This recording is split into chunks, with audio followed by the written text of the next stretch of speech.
Hello friends, Nightingale nurses academy के इस online platform पर आप सभी का बहुत बहुत एक बार फिर से स्वागत है। और आज हम लेकर आ गए हैं आपके लिए एक नया टॉपिक जो एग्जाम के पॉइंट ऑफ व्यू से बहुत ज़्यादा इंपॉर्टेंट है।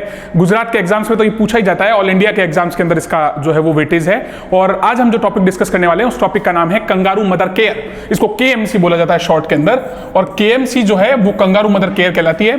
और कंगारू मदर केयर का मतलब ये हुआ कि जिस प्रकार कंगारू एक एनिमल है वो अपने बेबी को जिस प्रकार उसको केयर देता है, उसी प्रकार की केयर के लिए, इस कारण से इस केयर का नाम पड़ा कंगारू मदर केयर। और कंगारू मदर केयर किसको प्रोवाइड करते हैं? तो उनका care provided to low birth weight babies and hypothermic babies. जो बेबी हाइपोथर्मिया को सफर कर रहे होते हैं या जो लो बर्थ वेट बेबीज होते हैं उनको हम जो है वो कंगारू मदर केयर प्रोवाइड करवाते हैं। और कंगारू मदर केयर के माध्यम से उनका जो है वो ट्रीटमेंट प्रोवाइड करवाया जाता है। तो कंगारू मदर केयर जब उनको मिलेगी, स्किन टू स्किन कॉन्टैक्ट मिलेगा और ब्रेस्ट फीडिंग उनकी जब बढ़ जाएगी तो लो बर्थ वेट बेबीज जो होंगे वो अपने आप ही उनका बर्थ जो है वेट, उनका जो वेट है वो बढ़ने लग जाएगा। और हाइपोथर्मिक बेबीज होंगे तो स्किन टू स्किन कॉन्टैक्ट की वजह से उनका हाइपोथर्मिया भी जो है वो कुछ हद तक रिड्यूस हो पाएगा। तो ये एक कंगारू मदर केयर का एक बेसिक एस्पेक्ट है। और अगला है to increase the breast feeding. मैंने अभी आपको बताया ब्रेस्ट फीडिंग को इंक्रीज करने के लिए and to reduce the risk of infection. और रिस्क ऑफ इन्फेक्शन को रिड्यूस करने के लिए, इन्फेक्शन बेबी में ज्यादा ना हो उसको रिड्यूस करने के लिए भी हम क्या करते हैं, कंगारू मदर केयर जो है वो बेबी को प्रोवाइड करवाते हैं। कंगारू मदर केयर की बात हुई। यहां पर कंगारू मदर केयर के बारे में हम ये देखते हैं कि कंगारू मदर केयर में पोजीशन क्या होती है।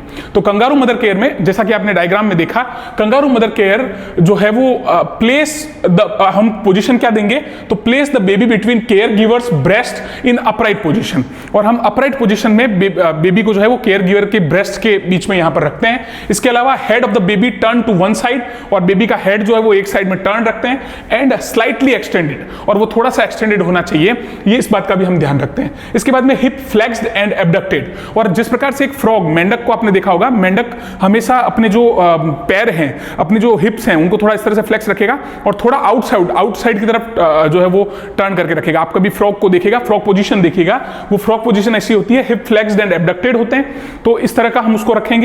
इसके बाद में babies abdomen in care givers epigastrium.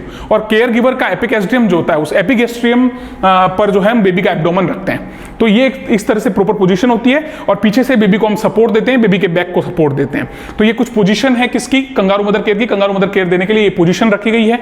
इसके अलावा अपन डिस्कस करते हैं कि कंगारू मदर केयर जो है वो किसके द्वारा दी जा सकती है। तो कंगारू मदर केयर या KMC care can be given by any of the family member. यानी फैमिली मेंबर कोई सा भी हो वो क्या कर सकता है, आपको KMC दे सकता है, बेबी को KMC दे सकता है। लेकिन KMC देने के लिए ये भी होना चाहिए कि वो व्यक्ति जो है वो फ्री फ्रॉम इन्फेक्शन होना चाहिए, उसको कोई इन्फेक्शन नहीं होना चाहिए। ऐसा हो कि कोई इन्फेक्शन वाला पेशेंट है और आपने उसके ऊपर KMC दे दिया बेबी को, तो वहां पर नुकसान हो जाएगा। इसलिए फ्री फ्रॉम इन्फेक्शन जो है वो बेबी को हमें ऐसे पेशेंट से, ऐसे पर्सन से ही KMC दिलवानी है जो फ्री फ्रॉम इन्फेक्शन हो। उसके बाद हम कहेंगे कि कम से कम 1 घंटे तक के लिए आपको बेबी को जो है वो KMC देनी है। कम से कम 1 घंटा दोगे तो ही उसका कोई बेनिफिट निकल के सामने आएगा। तो ये KMC के लिए कुछ मेन एस्पेक्ट्स थे जिनके बारे में हमने चर्चा की। और हम आप सभी का नाइटिंगेल नर्सेज एकेडमी बहुत बहुत आभार व्यक्त करती है। बहुत बहुत धन्यवाद आप सभी का हमारे साथ जुड़ने के लिए। इस प्लेटफॉर्म पर आप जुड़े हैं, आप इसे ज्यादा से ज्यादा लाइक, सब्सक्राइब और अपने फ्रेंड्स के बीच में इसको शेयर कीजिए। Thank you so much.